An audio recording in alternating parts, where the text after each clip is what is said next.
Okay, so it's kind of an interesting question, what role SLAs play building a trusted partnership. It's kind of a funny question, right? Because the whole purpose of SLAs is almost opposite to trusted partnerships. I mean, the reason that you have SLAs in contracts or in outsourcing or complex services contracts is basically because the economics of the deal don't support a partnership. If you think about what outsourcing actually does, you have two people who really have sort of divergent interests that have to try to come together for the common good. And because it's easy, the way that you fix that, because it's not a naturally aligned relationship, right? If you look at it in the worst possible case, you have a customer who's trying to get as much as they can possibly get for as little money as they can possibly spend.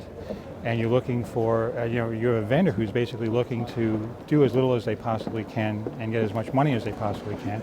And there's nothing wrong with that, right? That's just the way that people act when they're acting in their own best interests.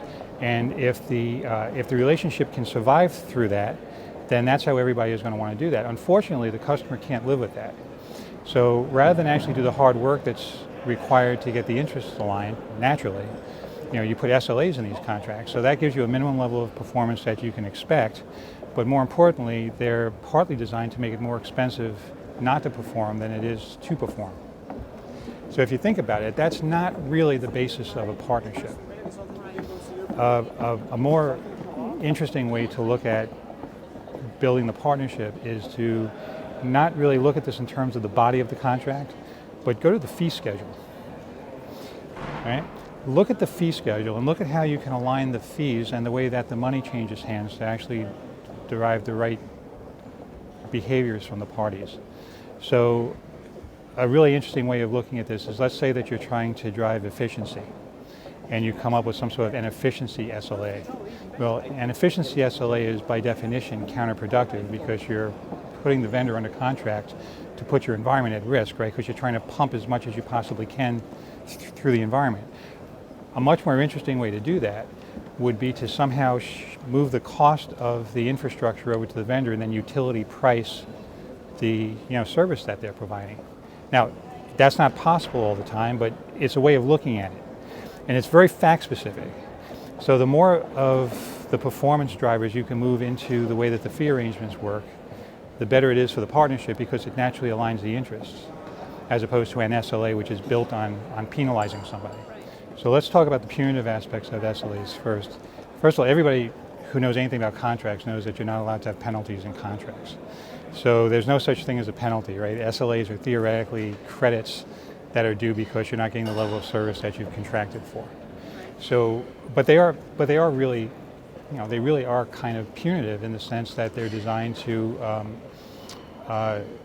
compensate the customer for a lack of performance and let the vendor feel some level of pain.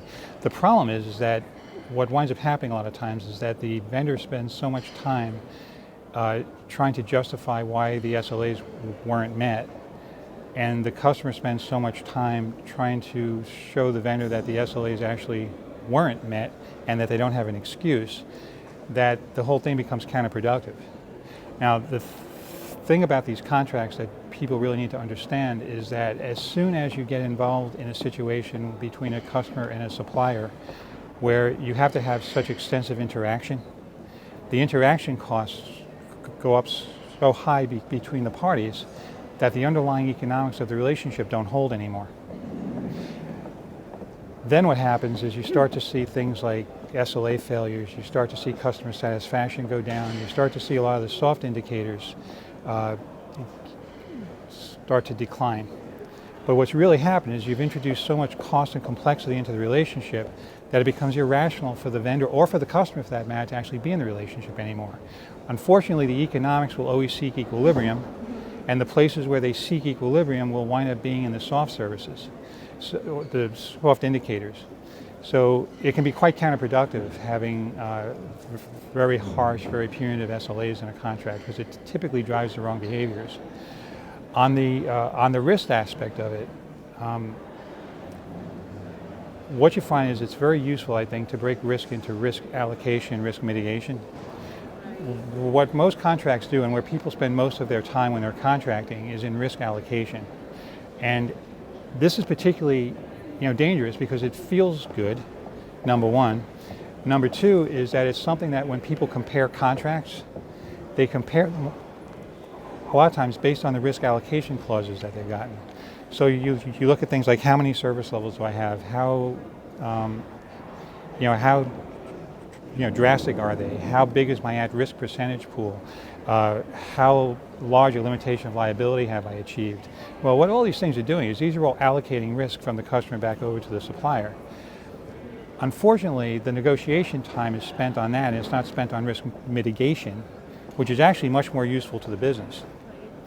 So the process that I advocate to do that is basically not looking at the contracting process as an independent process that kicks in at a certain point in the procurement process. What's actually very useful to help mitigate risk is to integrate the contract negotiations in with the RFP process. Okay, so now what we're talking about, and there's a process for this. So the first mistake that people make when they're trying to build a very complex relationship and make it come out like a partnership is they start out by outsourcing their outsourcing to a third-party consultant.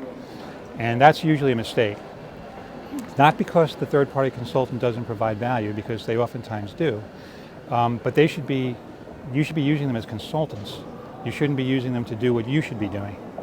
Okay? And the first place to start doing this is in the RFP drafting process. Okay, so in the RFP drafting process, it's extremely important for the customer to identify the barriers that they're going to have to adoption. Right? Oftentimes, the real return on investment in these relationships doesn't happen because you've done the deal. It happens because of the transformation that you're expecting after the deal is done.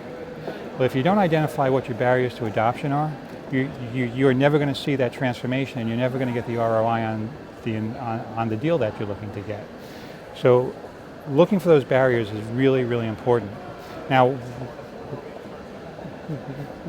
where the contract comes into play with this is that if we identify the barriers to adoption relatively early in the process, you think then in terms of what kind of contract terms do I need to help that.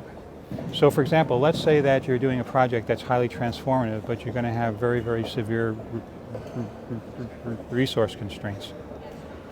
Well, there are contract terms that you can put into your deal that sort of deals with that. The vendor has a lot of vertical expertise. They'll be able to backfill your resources that aren't, doing what they're supposed to do. They have actual industry experience so that they can actually bring some of the substantive knowledge that's required where you would normally have knowledge transfer, but now you're just going to take this, third party's best practice and use that rather than knowledge transfer.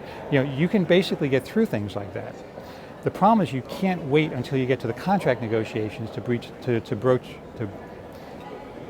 you can't wait until you get to the contract negotiations to raise those issues.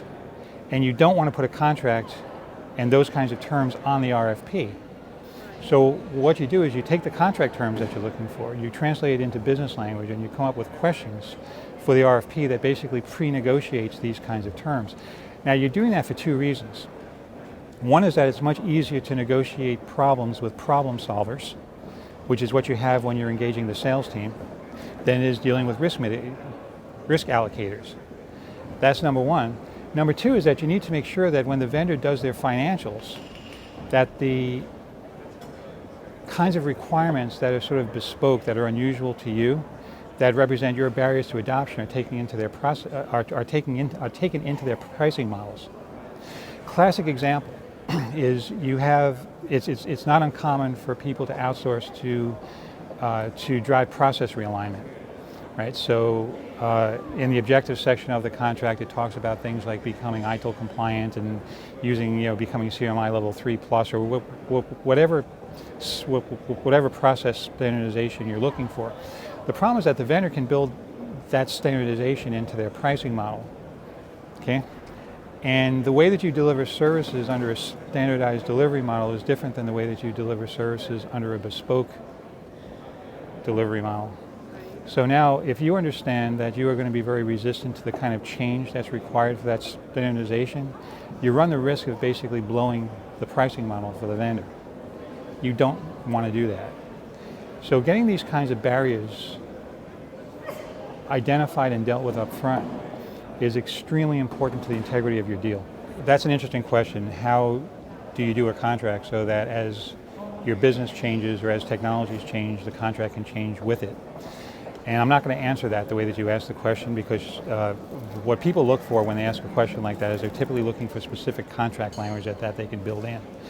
What I'd rather mention is that it's important for everybody who does one of these kinds of contracts to understand that by definition, an outsourcing contract or any kind of a complex sourcing contract like this is by definition incomplete. Okay, you cannot do a complete contract that's going to last for 5 years or for 3 years in an environment that you know is going to change. This is why it's very important to understand the difference between the economics of a contract and the financials of a contract. The financials of a contract is all about money. The economics of a contract is all about driving behaviors and basically making sure that scarce resources are properly allocated.